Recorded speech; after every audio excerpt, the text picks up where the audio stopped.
आइए आपके बीच एक और कहानी लेकर आए, एक इमोशनल स्टोरी। तो चलिए दोस्तों, आप लोगों को हम जो है कहानी की तरफ ले चलते हैं। इस कहानी का शीर्षक है गरीब चिड़िया, बहू और अत्याचारी सास। तो चलिए हम आप लोगों को कहानी की तरफ ले चलते हैं। सोनी चिड़िया एक पेड़ पर अपने छोटे से घर में रहती थी। उसकी एक प्यारी सी बेटी थी, पायल चिड़िया। एक दिन सोनी चिड़िया जब दाने की तलाश में जा रही थी तो रास्ते में उसे कुटकुट कबूतर मिला। कुटकुट कबूतर: अरे सोनी बहन, सुबह सुबह कहाँ जा रही हो? सोनी चिड़िया: नमस्ते कुटकुट भाई, मैं दाने की तलाश में जा रही हूँ। मेरी बेटी पायल सुबह उठते ही खाना मांगती है। कुटकुट कबूतर: तो ठीक है बहन, लेकिन तुमने पायल की शादी के बारे में कुछ सोचा है? वह अब बड़ी हो गई है, उसकी शादी करनी चाहिए तुम्हें। सोनी चिड़िया: हाँ कुटकुट भाई, दिन रात इसी चिंता में रहती हूँ कि बेटी का ब्याह कैसे होगा। कुटकुट कबूतर: मेरी नज़र में एक चिड़िया है, उसका बेटा अपनी पायल बेटी के लिए ठीक रहेगा। तुम कहो तो मैं बात करूँ। सोनी चिड़िया: वह तो ठीक है, लेकिन मैं दहेज कहाँ से लाऊंगी? आजकल बिना दहेज के शादी नहीं होती। अभी मेरे बराबर वाले पीपल के पेड़ पर रहने वाली मौनी चिड़िया की बेटी की शादी में ससुराल वालों ने पूरा घर मांग लिया। मैं कहाँ से लाऊंगी यह सब? कुटकुट कबूतर: बहन तुम उसकी चिंता मत करो, मैं बात कर लूँगा, तुम बस शादी के लिए हाँ कर दो। सोनी चिड़िया: ठीक है, जैसा आप ठीक समझें। कुछ दिन बाद सोनी चिड़िया अपनी बेटी पायल की शादी कर देती है। शादी के बाद पायल चिड़िया अपनी ससुराल जाती है। वहाँ उसकी सास सपना चिड़िया बहुत तेज थी। सपना चिड़िया: सुन बहू, मुझे पूरे घर की सफाई करनी होगी, उसके बाद मेरे लिए दाना लाना होगा। मैं तो कहीं जाती नहीं हूँ और इधर उधर मत घूमना, सीधा दाना लेकर मेरे पास आना। पायल रोज़ अपने लिए और अपनी सास के लिए दाना लाती, लेकिन उसकी सास हमेशा उसे ताने मारती रहती। सोनी चिड़िया को अपनी बेटी से मिले बहुत दिन हो गए थे। एक दिन वह अपनी बेटी से मिलने उसके ससुराल पहुंच जाती है।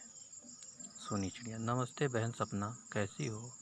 और पायल कहीं नज़र नहीं आ रही है। सपना चिड़िया: बाहर घूमने गई होगी तुम्हारी बेटी, किसी काम के लिए भेजो तो पूरा दिन लगा देती है। हमने तुम पर तरस खाकर बिना दहेज के शादी की, लेकिन बहू तो अच्छी मिलती है। मेरे उड़ा नहीं जाता और वह मेरे लिए दाना लेने गई, अभी तक नहीं आई। पता नहीं क्या खिल सिखाया है तुमने अपनी बेटी को। तभी वहाँ पायल आ जाती है। माँ को देखकर वह रोने लगती है। सोनी चिड़िया: बेटी तू ठीक है ना, रो क्यों रही है? पायल चिड़िया: कुछ नहीं माँ, बस तुम्हारी याद आ रही थी।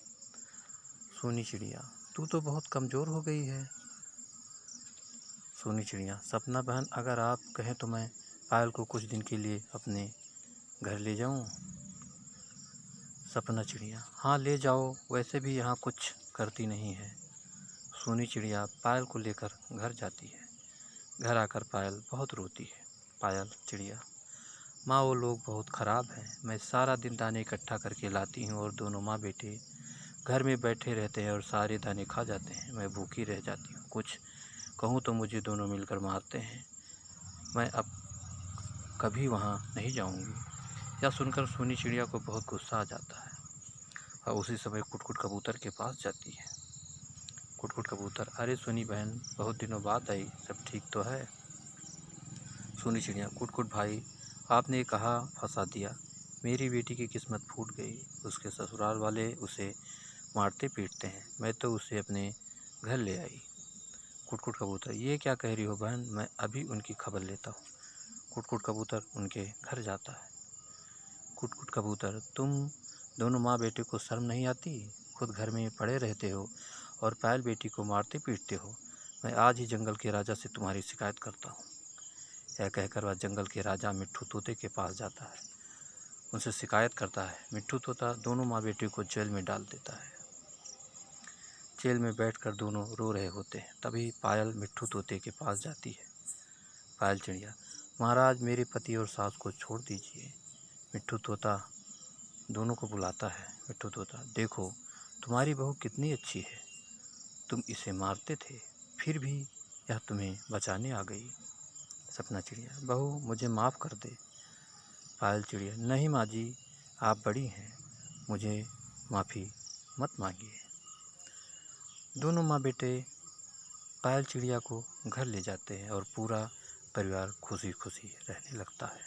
तो दोस्तों, ये कहानी आपको कैसी लगी हमें कमेंट करके ज़रूर बताना, क्योंकि आपके कमेंट से ही हमें मोटिवेशन मिलता है। और दोस्तों, अगर अभी तक आपने हमारे चैनल को सब्सक्राइब नहीं किया है तो प्लीज़ जल्दी से आप हमारे चैनल को सब्सक्राइब कर लीजिए, जिससे इसी तरह अच्छी अच्छी कहानियाँ आप लोगों के बीच पहुंचाता रहूं।